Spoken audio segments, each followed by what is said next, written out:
Au nom d'Allah, le tout miséricordieux, le très miséricordieux. Nun. Par la plume et ce qu'ils écrivent. Toi, Mohammed, n'es pas, par la grâce de ton Seigneur, un possédé. Et il y aura pour toi, certes, une récompense jamais ininterrompue. Et tu es certes d'une moralité imminente. Tu verras et ils verront qui d'entre vous a perdu la raison. C'est ton Seigneur qui connaît mieux ceux qui s'égarent de son chemin, et il connaît mieux ceux qui suivent la bonne voie. N'obéis pas à ceux qui crient au mensonge. Ils aimeraient bien que tu transiges avec eux afin qu'ils transigent avec toi.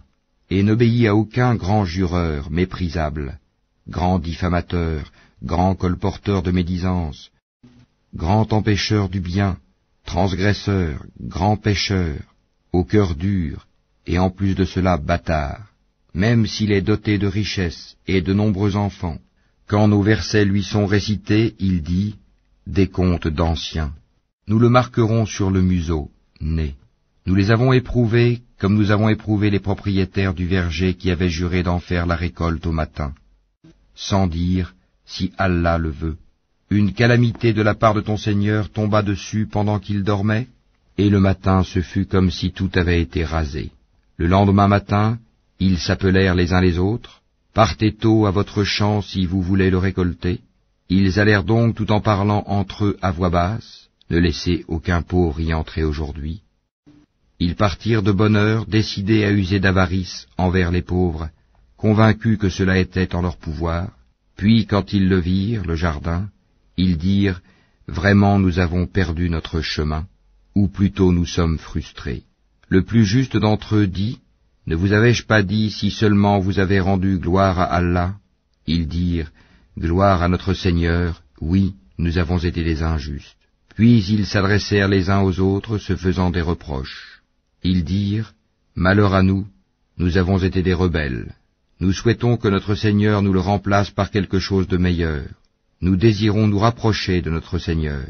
Tel fut le châtiment, et le châtiment de l'au-delà est plus grand encore, si seulement ils savaient. Les pieux auront auprès de leur Seigneur les jardins du délice. Traiterons-nous les soumis à Allah à la manière des criminels? Qu'avez-vous? Comment jugez-vous? Ou bien avez-vous un livre dans lequel vous apprenez qu'en vérité vous obtiendrez tout ce que vous désirez? Ou bien est-ce que vous avez obtenu de nous des serments valables jusqu'au jour de la résurrection, nous engageant à vous donner ce que vous décidez? Demande-leur qui d'entre eux en est garant. Ou encore, est-ce qu'ils sont des associés? Eh bien qu'ils fassent venir leurs associés s'ils sont véridiques. Le jour où ils affronteront les horreurs du jugement, et où ils seront appelés à la prosternation, mais ils ne le pourront pas. Leurs regards seront abaissés, et l'avilissement les couvrira. Or ils étaient appelés à la prosternation au temps où ils étaient sains et saufs.